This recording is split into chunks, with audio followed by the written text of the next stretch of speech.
Yo, so we're headed to the Museum of African American History right now. It's a little bit chilly out. I was gonna take my clothes because I thought it was hot, but that's not what it is. So I'll put the weather like here. But yeah, join us for the ride.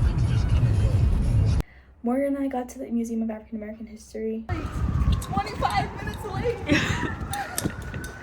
When we arrived, we were greeted by Tobias, who would be leading us on a tour through the church, or the African Meeting House, where countless gatherings took place and some of the most empowering voices of our history filled the air with their speeches and presence.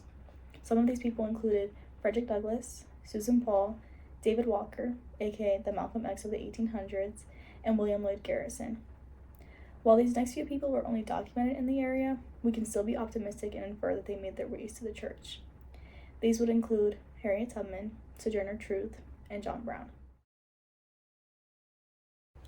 Although Women's History Month has been over for almost a month now, my celebration of a woman finds no boundaries of a calendar month.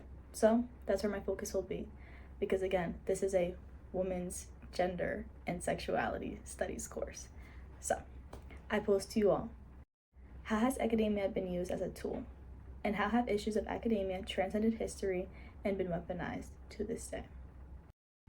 When researching this tour, I knew I wanted to focus on the Freedom Rising, Reading, Writing, and Publishing Black Books exhibit, which highlighted how this vibrant Black, ultra-progressive community, including people like Phyllis Wheatley, used written word and creative expression in the pursuit of freedom and civil rights. She talked about the hypocrisy of a society who perpetuated and embraced religious ideals, and yet here she was as an enslaved woman being profited off of for her writing and ultimately the fame and attention that came with it. One of the things that Tobias, our tour guide, told us was that the famous photo in which she is posed is the only documentation that we know of. And her in thought and with a pen doesn't just symbolize her literary efforts, but also breaks down societal barriers such as the separate spheres ideology, as other women would want to be presented as more proper, more respectable, more demure, and even more quote-unquote flattering.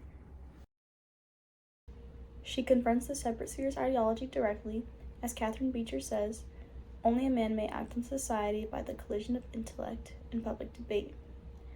Woman is to win everything by peace and love, but this is to be accomplished in the domestic and social circle, which was included on the second page of Nyasha Jr.'s An Introduction to Womanist Biblical Interpretation. The challenges of academia have persisted and evolved throughout history, which is proven in the continuous fight for educational and literary freedom. This struggle is mirrored in today's barriers to academia due to accessibility and understanding, and whether that be through cultural, financial, or linguistic means. Here's where I'll examine the efforts of more contemporary women like Malala Yousafzai, Prisca Dorcas Mojica Rodriguez, and Judith Butler. Malala began advocating for girls' education in Pakistan at a very young age, and she spoke out against the Taliban, who then shot her. She survived this assassination attempt and founded the Malala Fund, which advocates and supports girls' education globally. Prisca is adamant about calling herself a storyteller, as she continues to look at academia strangely. She's able to break down the jargon and buzzwords that fill these inaccessible pages and demystifies them for others to comprehend. Judith reflects on how monolingualism is flawed, as it denies the understanding of translation and holds the limitations for the global framework of gender studies.